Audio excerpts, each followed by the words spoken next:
want it? You. Yes, you.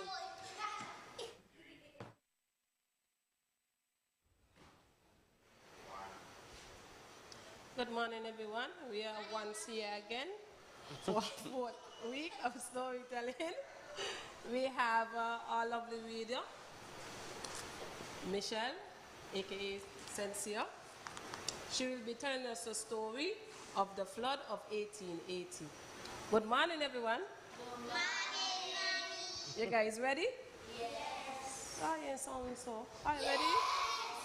Yes. Are you guys ready? Yes. That sounds more like it. That sounds more like it. All right. All right. Here we're going on. This is a story I read, and I did not even know that this happened. I had to look at it and be like, did this happen? Now, before we started, I told you guys I'm going to do something. What did I say I'm going to do? By the raise of hands. What did I say I'm going to do? Tell me. Oh, raise of hands. Raise of hands. We're going to ask questions during the story. All right, but you have to? Listen. You have to? Listen. All right. So I'm going to tell you guys about a flood in 1880 that I did not even know about. So I'm going to be reading to you something that we're both learning together, right? On Sunday 11th, January 1880 was described as a fine day with scattered showers.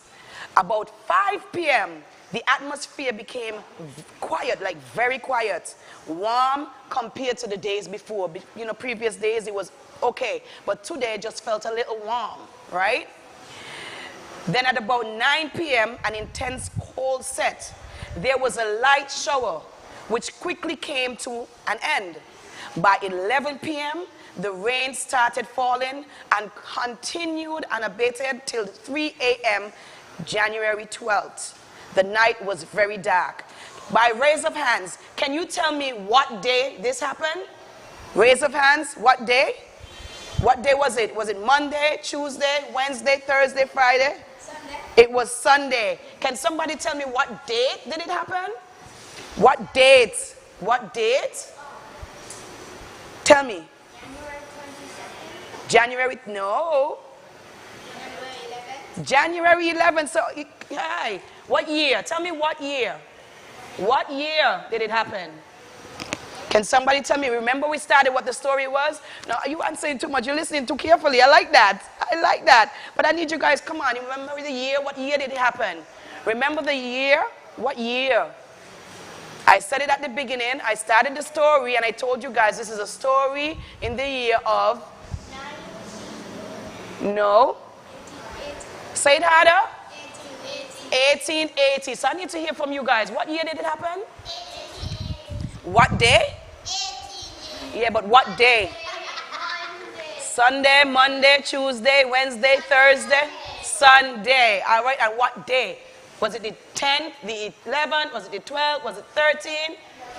11. Okay, so it happened Sunday, 11 January 1880. Remember this, because at the end I might ask the question again, okay? The flow of water in the street was quickly augmented by overflowing of Fountain and Olive's rivers.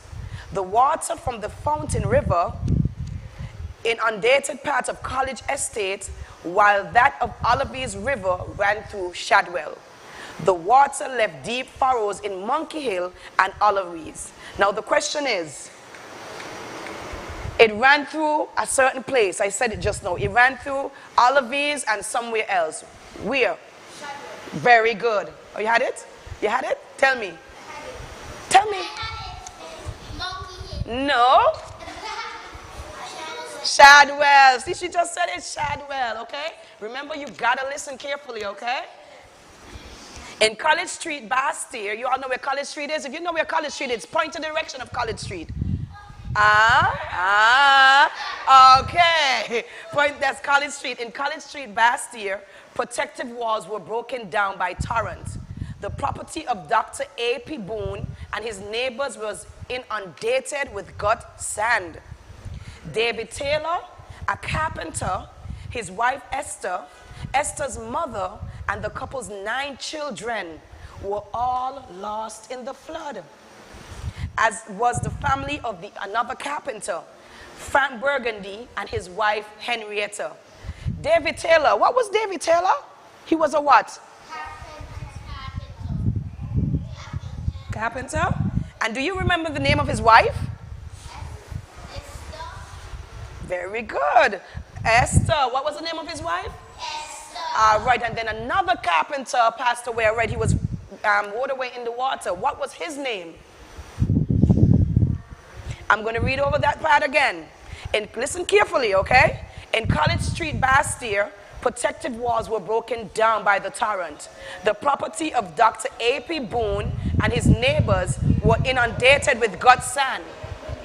David Taylor, a carpenter, and his wife Esther, Esther's mother, and the couple's 9 children were all lost in the flood, as was a family of another carpenter, Frank Burgundy, and his wife Henrietta.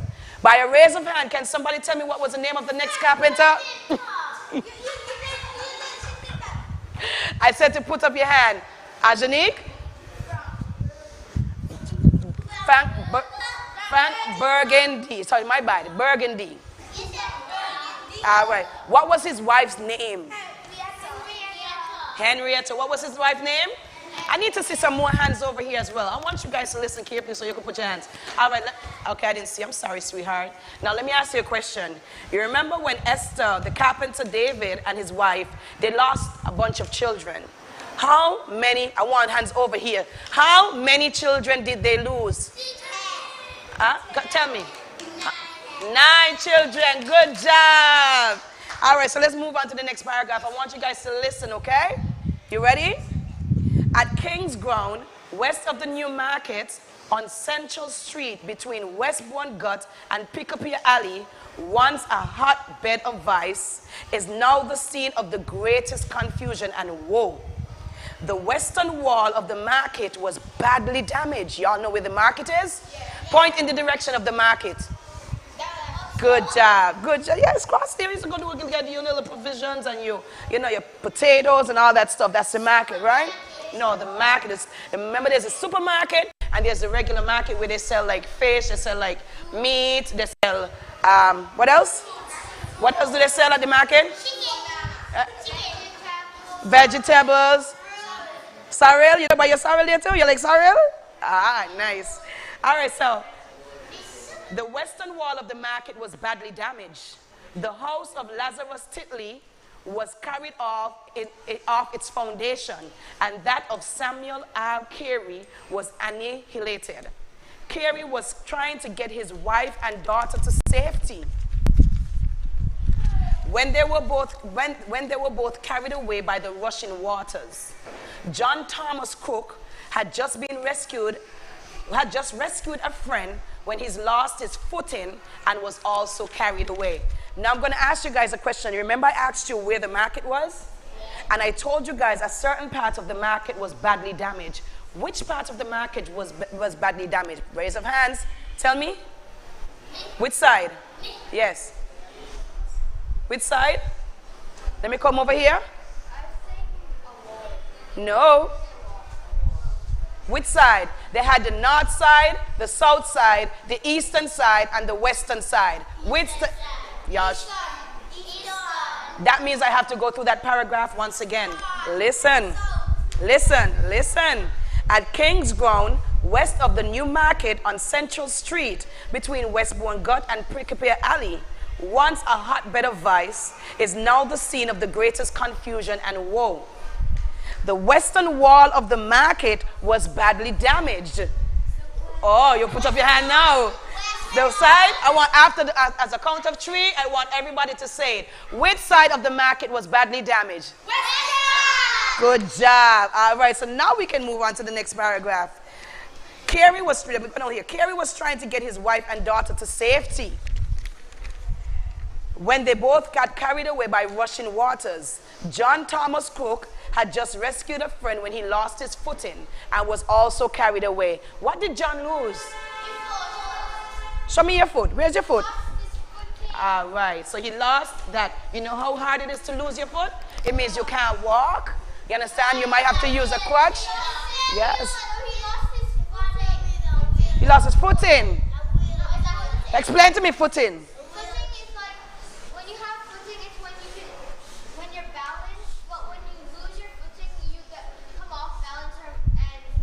You will come off balance and fall.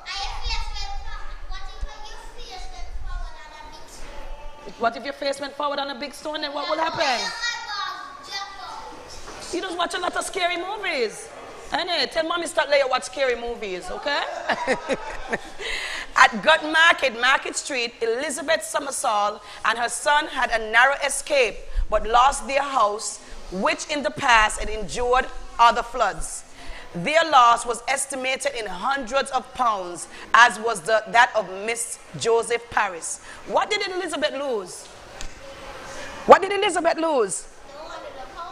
No, well, yes, but what did she lose before she had to spend hundreds of pounds? She lost something. What did she lose? Okay, listen again. At Gut Market, Market Street, that's where I live, Market Street, okay? Elizabeth Summersall and her son had a narrow escape, but lost their house, which in the past had endured other floods. Their loss was estimated in hundreds of pounds, as was that of Miss Joseph Paris. What did Elizabeth lose? So nobody putting up their hand no more waiting. All right, good. The business premises of W.A. Koch, J. Legos, A. Mondesire, Wade and Abbott, Thomas McNish, and G.W. Bennett and Company were all badly damaged. What were damaged? What did they say were damaged? No. Listen again. Wait, listen again. The business premises of W.A. Koch, J. Legos, A. Mondesire, Wade and Abbott, Thomas McNish, and G.W. Bennett and Company were all badly damaged. What was badly damaged? The business premises. Remember, raise of hands. We have to do it fairly so everybody could get a chance to answer. I want to hear from you, little one. Chrissy, you too. I want to hear from you guys, okay? I want to hear from you, okay? The square was covered in mounds of sand in which a number of dead were found. Possibly these persons were trying to make way to the courthouse for safety. What did they find in the square? Where's the square? Where were they trying to go? To the courthouse. All right? The bayfront was littered with hogsheads of coal, boxes of pigeons, barrels, and items that once held merchandise. The Treasury building and the wharves, as well as Mr. Watley's business, were badly affected. Which building was badly affected? The what? Where are we?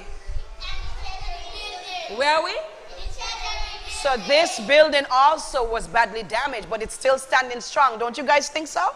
Yeah. I think so. You say you got a lot of crack? And the what? The paint is coming off. Say that. Very good. What happened to the ground? The rotten? Remain. Hey, one, are you in my place? No, me one. Are you by me? Are you going to find cockroach and all kind of thing? Come the car, you're looking for all the specifics? Huh? Are you to play with? All right, so Margaret Vanterpool and her son, George, lived on the bay. In the flood, their little house was washed away with them. What was Margaret's son's name? What was Margaret's son's name? Do you see that means? You guys are not listening. I want you guys to listen. Listen again. Margaret Vanterpool and her son, George, lived on the bay in the little house. Their little house was washed away. What's his son's name? Oh, raise of hands. I might as well just give all of you. Okay. The boy had learned to swim with his friends in Irishtown and was able to hold on to the door that was passing them in the sea. George learned to swim. Where did he learn to swim? With who? His friends, his friends. So once your friends are teaching you to swim, you got to learn to swim because you never know when you need to swim. I can't swim. I need to learn to swim. Can you swim? All who could, if you could swim, raise your hands. Good job. Yes? You can float? I can't do any of that, so I'm glad that you can. You can float on your back? All right. All right, nice. Okay, honey, nice, nice. Okay, so let's go. Let's go. He took it to his mother. You remember what he held on to? He held on to something. What did he hold on to? The door. And he took that door to his mother, and both of them held on to it while current carried them away to sea. What took them away to sea? When the current is strong, it can sweep you away, no matter what you want. Very good, Molly. Very good. All right. So he took his mother, and both of them held on to it while the current carried them out to sea. As they drifted past Old Road, she was rescued by James Bristol and some others. Who is the man that rescued her? James Bristol. All right, very good. That means everybody's listening. So once everybody's listening, y'all can say it together, okay? Because I see the raise of hands is not working, so we might as well just work together, okay? All right. All right, so as she drifted past, where did she drift to? Malia?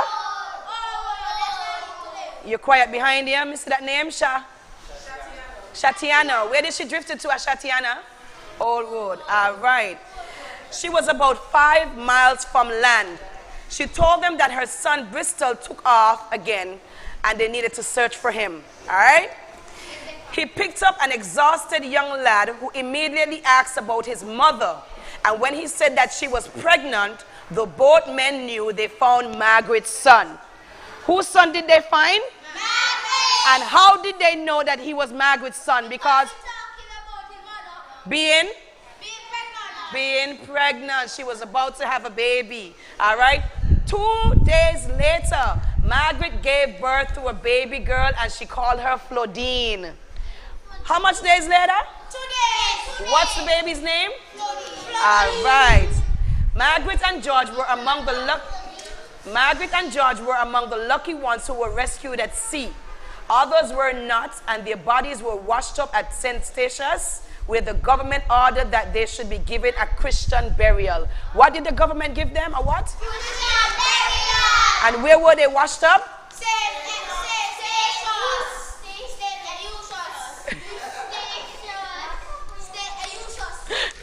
Whatever you want to call it, honey. Most of the victims were from Bastia. The Moravian Church in Bastia has a memorial of the victims that were part of the congregation. Where were the victims, most of the victims from? Bastia. Where is Bastia? Right here. So where are we? Bastia. And which church has the memorial of the victims? Which church has a memorial of the victims that were part of his congregation? It's a church just up the road. It begins with an M. Say it. The Moravian Church. After 2, I want everybody to say the Moravian Church. 1, 2. All right. The Moravian Church in Bastia has a memorial of the victims that were part of the congregation. A pink obelisk of Springfield Cemetery was erected in memory of all those who had lost their lives during the catastrophic flood in the year. In the year. In the year. So you guys have to remember that year for the rest of your lives, where we lost a lot of family, we lost a lot of friends, we lost a lot of loved ones. You never know. One of them might have been your cousins. You're going to remember. It's going to be in the year of 1880. So we lost, I didn't even know that this happened. A lot of people were washed away by floods, water. So you see how we are living our lives daily right now? Like every day we're just going about our business. Someday, maybe tomorrow, the day after tomorrow, a rain could come for days. And it could flood out the whole place, could flood out your house, my house. You might not see me again. I might not see you again. That's why we got to be careful. We got to be ready. You got to learn to swim. You got to know if you need to hold on to something heavy. You got to do what you got to do to save yourself and save your family. If you're holding on to something, you should hold on to something metal because metal sinks. Metal sinks. I tested it. You tested it? So you're into science. But you should hold on to wood. Wood don't sink. Wood don't sink. No. Okay, what else don't sink? Teach me, because I need to learn. What else don't sink so I can know what to hold on to? Some big heavy school. Huh? Heavy what? So then how can we hold on to a stone if it sinks in the water?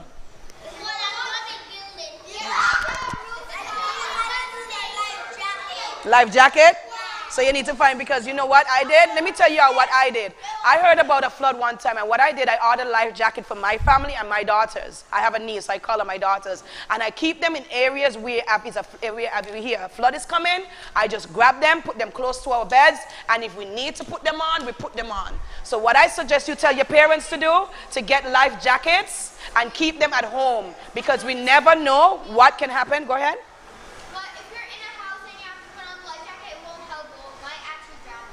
The life jacket is going to drown you? You're in a house, a flood comes, and it will actually drown you. Because you'll go up with the water, but then you'll get stuck at the roof, and then you'll drown.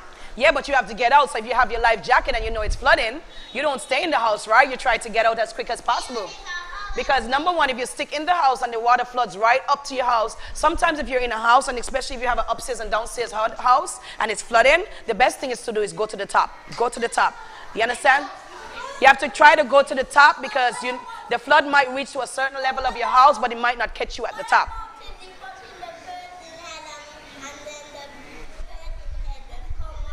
The person's head come off? Why would it come off? You guys watch too much scary movies. What are you guys watching at home? You don't watch cartoons no more? Y'all don't watch cartoons no more? So what do you guys watch?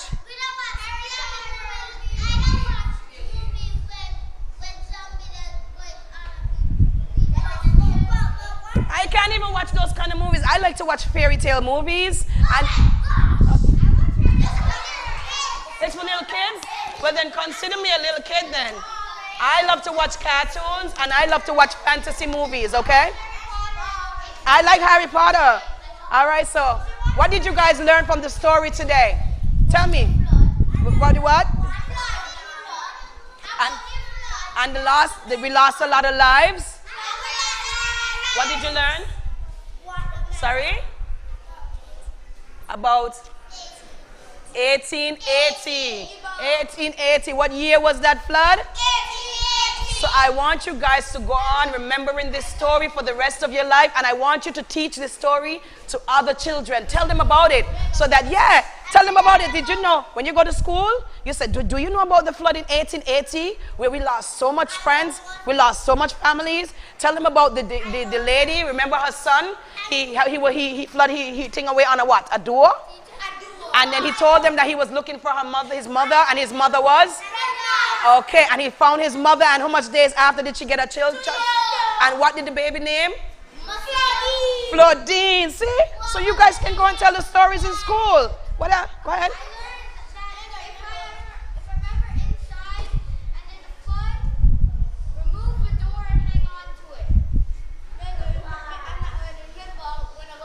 You need to remember.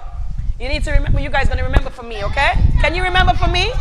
Can you guys remember for me? You're going to remember, right? So when you go to school, or even when you go around your friends, tell them about the flood in 1880. What are you going to tell them? What are you going to tell them? What are you going to tell them? All right. Give you guys a round of applause. You guys were very good today. All right? Nice. Uh-huh. All right, honey. Very good. All right. Finish. All right.